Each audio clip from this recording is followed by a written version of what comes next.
Okey, kita selesaikan masalah berkaitan dengan percukaian. Tolong lihat kepada buku PBD awak, muka surat 83. Okey.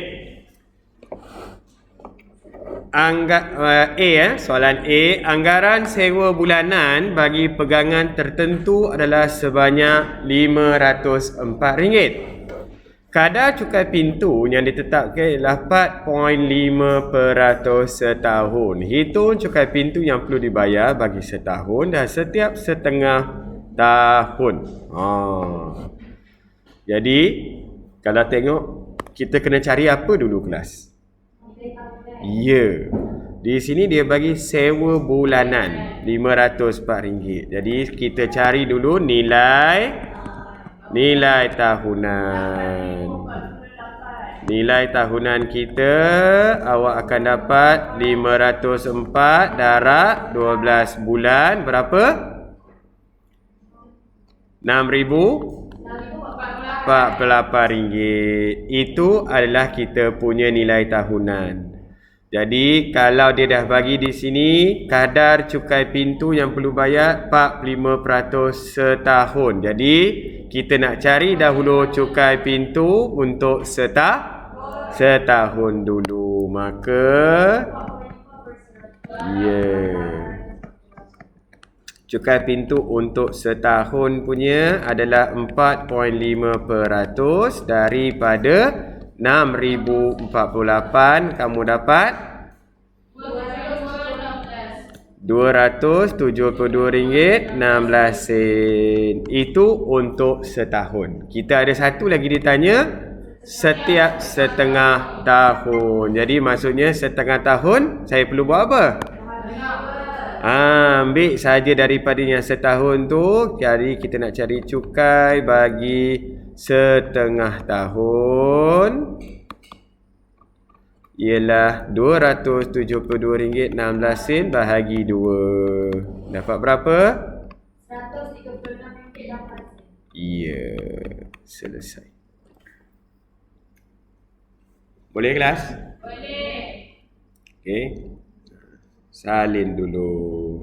Saya pause dulu. Soalan B di sini dia beri pada kita jika nilai tahunan dan cukai pintu bagi setiap setengah tahun masing-masing ialah RM15,000 dan RM450.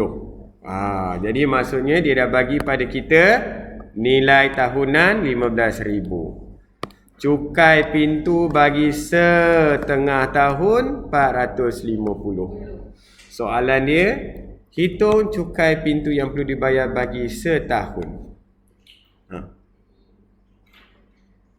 Mana nak dapat? Sebab dia dah bagi setengah tahun. Betul? Jadi terus saja untuk soalan yang pertama tu, untuk kita nak cari cukai pintu setahun, kita ambil dahulu yang setengah tahun iaitu 450, kita darab dengan 2. RM900. Tadi kan kalau kita dapat setahun nak cari setengah tahun bahagi kan. Ni kita darab 2. Okey. Yang kedua, bagaimana kita nak cari kadar cukai pintu? Tadi, cuba tengok ni. Kalau kita nak cari kadar dia adalah di sini 4.5%. Jadi kalau nak cari cukai pintu yang tu nilai ni, kita nak cari dia punya persen berapa. Cuba tengok tu, yang kedua tu. Cukai pintu setahun sama dengan, kita tahu tak berapa kita punya peratus? Tak tahu. Jadi kita letak sana X per 100. Darab dengan yang tu nilai tahunan kita ada tak dalam soalan? Ada. Gantikan saja. Jadi kita ganti saja dekat sini. Maksudnya, kita tahu kalau nak cari cukai pintu setahun, dia punya rumus cukai pintu setahun sama dengan berapa persen didarab dengan kita punya 15,000 di sini. Jadi maksud cukai pintu setahun ada tak?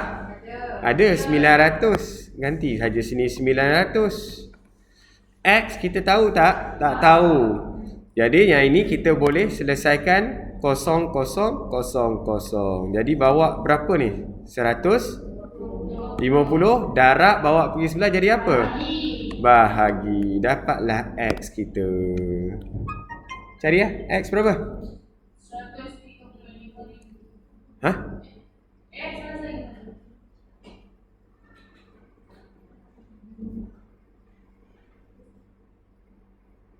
900 bagi dengan 6%. X itu adalah 6%. Selesai. Faham tak?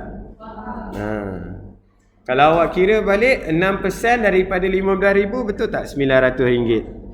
Dapat juga.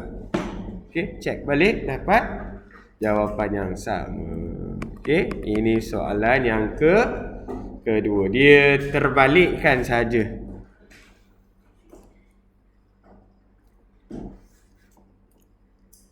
Okey. Soalan C. Diberi bahawa kadar cukai tanah, setiap unit keluasan dan jumlah keluasan tanah bagi sebuah rumah kediaman ialah 48 sen setiap meter persegi. Itu adalah kadar cukai. Dan dia punya keluasan di sini 140 meter persegi.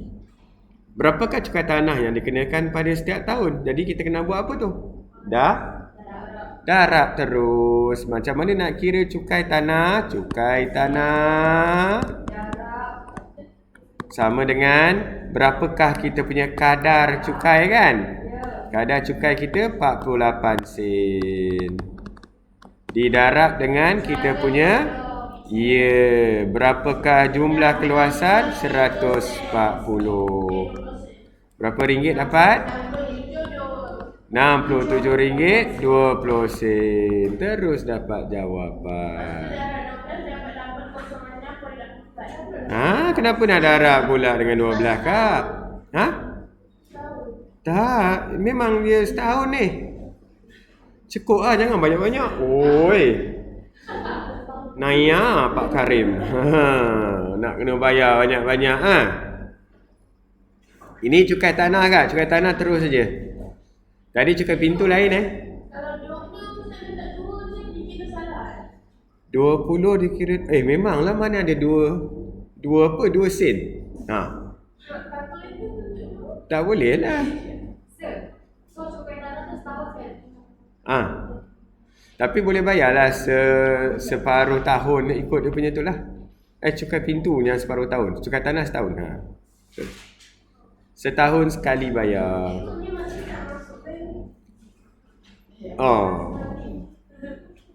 Okey, maklumat di bawah adalah tentang kadar cukai tanah setiap unit keluasan dan cukai tanah yang perlu dibayar. Ni dia dah bagi kadar dengan cukai tanah.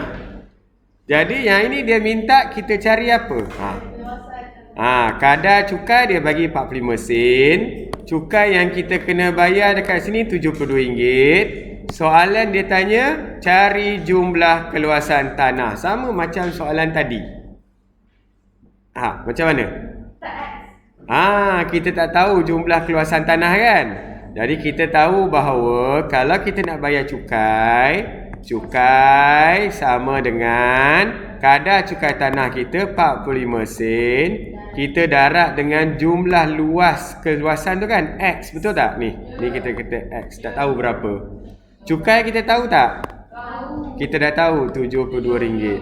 Kalau 72 dekat sini, 45 sen ni saya bawa ke sebelah jadi bahagi. Dapatlah X kita berapa? Kan cari 72 bahagi dengan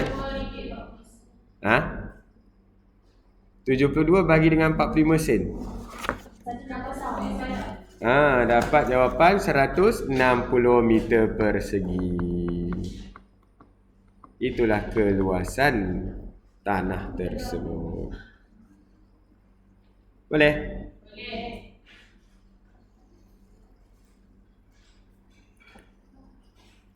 Dia terbalik saja daripada yang telah awak. Fatihah bercuti di Melaka selama seminggu dan menginap di sebuah hotel yang mengenakan bayaran sebanyak RM150 sehari. Diberi kadar cukai perkhidmatan yang dikenakan oleh hotel tersebut ialah 6%. Berapakah cukai perkhidmatan yang perlu dibayar olehnya? Mana dapat 600? 6%. 6% darab dengan?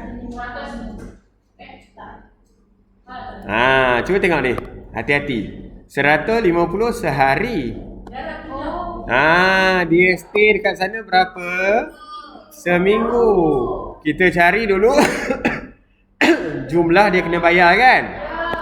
Jadi 150 darab dulu dengan 7. RM1,050. Sebab di sini kadar cukai adalah 6%.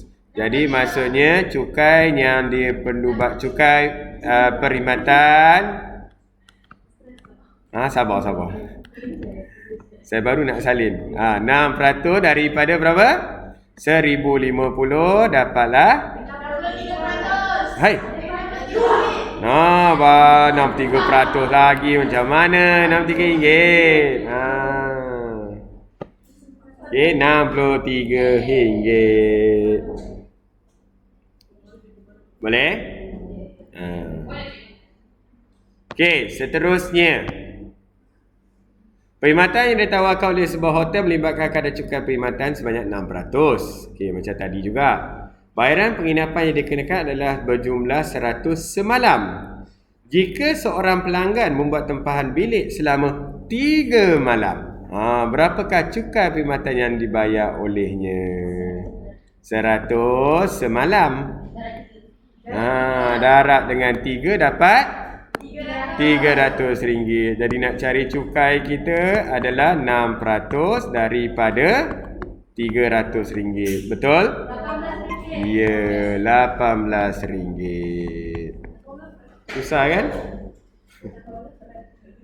Jangan 18%. RM18. Betul. Dah beri ya? KG. Yang ini menunjukkan harga makanan dan minuman di sebuah restoran. Restoran itu mengenakan cukai perkhidmatan sebanyak 6% terhadap perkhidmatan yang diberikan oleh pelayan kepada pelanggan. Macam soalan dalam buku teks. Berapakah cukai perkhidmatan yang dikenakan kepada Mimi jika dia memesan sepinggan nasi lemak, seketul ayam goreng dan segelas jus buah-buahan? Maksudnya kita kena kira dulu jumlah berapa yang dia makan dulu kan. Sepinggan nasi, satu pinggan RM4. Seketul ayam RM4. Sama macam harga nasi. Baik aku makan nasi je. Lepas tu jus dapat RM3. Jumlah semua berapa ringgit? RM11. Jadi kalau jumlah semua RM11, RM RM11. Macam mana? Okey. Cukai perkhidmatan adalah 6% kan? Betul sebab dia kira terus tu. Okey, jadi kalau kita nak kira cukai, cukai perkhidmatan yang dia kena bayar adalah ambil 6%. Didarat dengan jumlah yang dia makan adalah sebanyak RM11. Dapatlah 66 sen sahajalah yang dia perlu bayar. Bukannya maksudnya dia makan RM11 dia bayar 66 sen tak Yang ni cukai.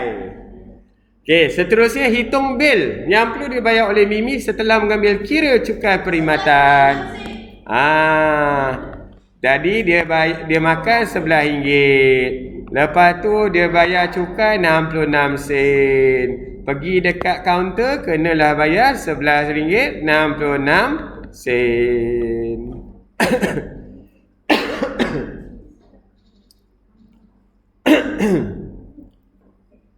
Boleh?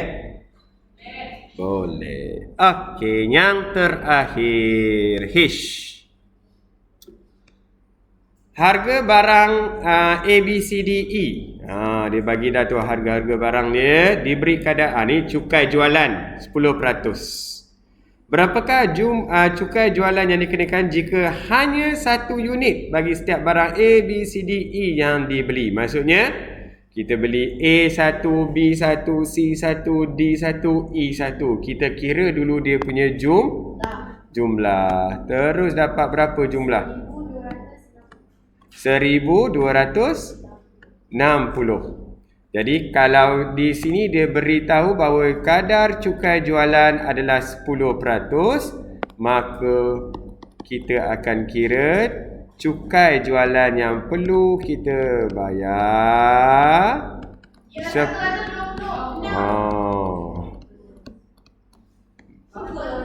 Bagus. RM126. Okey. Berapakah harga yang perlu dibayar oleh pembeli setelah mengambil? Okey, jadi kita akan ambil jumlah perlu dibayar adalah RM1,260. Kita tambah dengan RM126. Maka jumlah yang perlu dibayar adalah RM1,386. Itu saja, selesai bab 4.